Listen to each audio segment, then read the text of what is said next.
So, 12.53 yung battery. sa battery. So halimbawa, ito na nga yung sinasabi ko sir.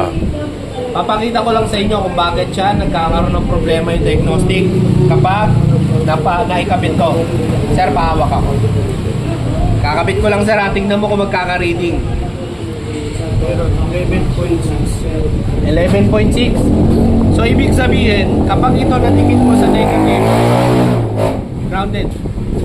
Magkaka-grounded, masisira ang diagnostic tools. Kumbaga, parang ano yan sir, yung pinagbaliktad mo na ano, Battery. yan. No? Ingatan natin sir, no? Halimbawa ito, nakasalpak na dito. Meron po. Halimbawa nakasalpak na yan dyan sir, okay na. Kapag maggagawa kayo ng mga Honda, dapat pag pinatay nyo ang susi, hindi yan mamamatay. Okay? Itong kasi, unit namin, yung sir? diagnostic tool, sir.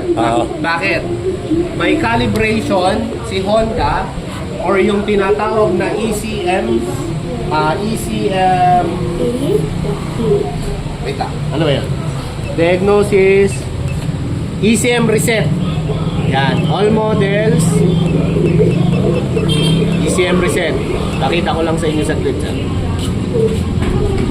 On natin susi.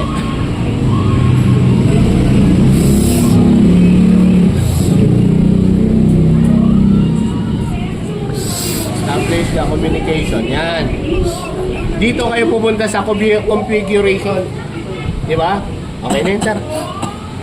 Pagka-throttle body cleaning nyo, sir, pagka-throttle body cleaning, punta agad kayo dyan sa configuration, sa ECM reset. Or kahit nagbaba kayo ng makina, ECM reset agad. Kasi bakit? Nire-reflush niya lahat. Binabalik niya lahat sa standard. Yung, kumbaga yung utak ng tao, lilinisin niya, ibabalik niya sa dati, no? So, sa ECM reset kasi, sir, i-erase niya lahat. Re-reset na yan. Re-reset na yan. Siya na ang kusa.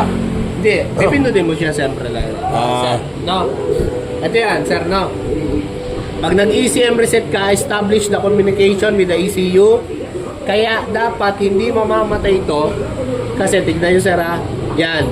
On some of the vehicle, ECM reset may need ECM initialized learning. Continue. Ayan.